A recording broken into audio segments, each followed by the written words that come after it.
So, yan po yung 7 riding posture. Number 1, eyes. Diba? Looking forward. So, dapat pag nagmamotor, laging looking forward, hindi yung nakatingin sa speedometer. Ayan, nakatingin sa speedometer na eh. Baka mamaya, nagwa-120 na. Sa dalaga, pag may makita ano doon. Yun, dapat looking forward.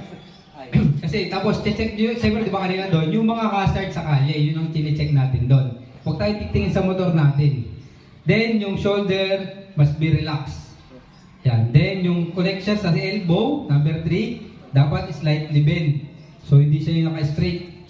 Kasi may mga matitigas ang katawan eh, no? Naka-straight ka ganun eh. Naka-adventure, naka-gano'n, no?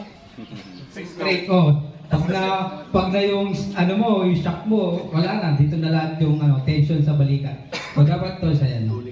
Then, yung hands, kailangan nakapasok lang lagi. Nakalock. Yung sir, saan nakapasok? Yung hands. Ibang hands yun. Yan, nakapasok, dapat. So, hindi yung nakapatong lang na hands.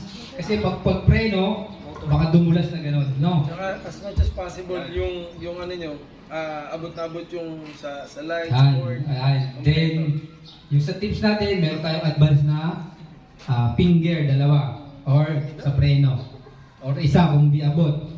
So, in case of emergency, Isa lang muna. isa lang muna. Yung maliliit yung kamay, ay hindi ko lang maabot. So, yun. Ano mo?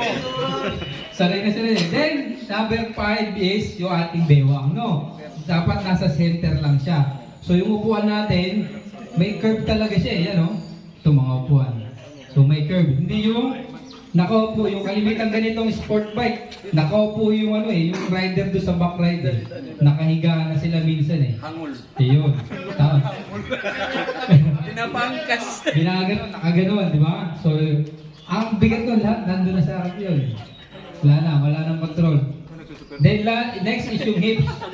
So, yung mga ngayon kasi, yung mga unit na bago lumabas, especially big bikes, meron na siyang dito, bandang pinaka-sexy. So, dun talaga siya, iniipit lang siya. So, hindi tayo nagbubuka ng paa. Sa racetrack lang kasi yung nabuka ng paa, lalo. Pag gusto nyo nila i-maintain yung speed, binubukan nila yung paa kasi nga, tatapusin na lang 145 sa curve, ganun.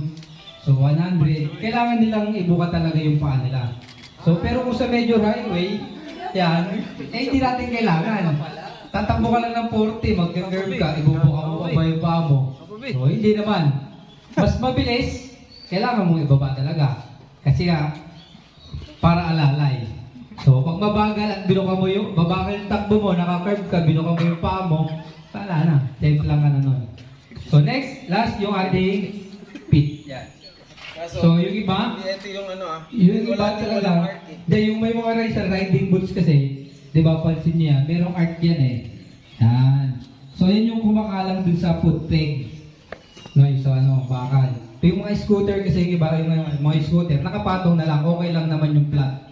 So, kasi nakapatong lang dun sa harap. Ano kasi niya, pag maulan, no? Hindi dyan. Yung ibang, nandun sa may sides, tapakan ng OBR. Naka-rear seat. Yan, ganyan ang pwesto na kalimitan. Pag nag-emergency brake, ililipat mo ba yung paa mo? Yari na. So, bawas na yung safety mo. Yung kanina nga sa diniscuss, di ba? Tinanggal na natin yung move, reaction na lang, tsaka yung judgment, di ba? Yung application. So, yun. So, yun lang po, tandaan natin sa 7 riding posture. Minsan na kakalimutan, so, tandaan lang natin yun.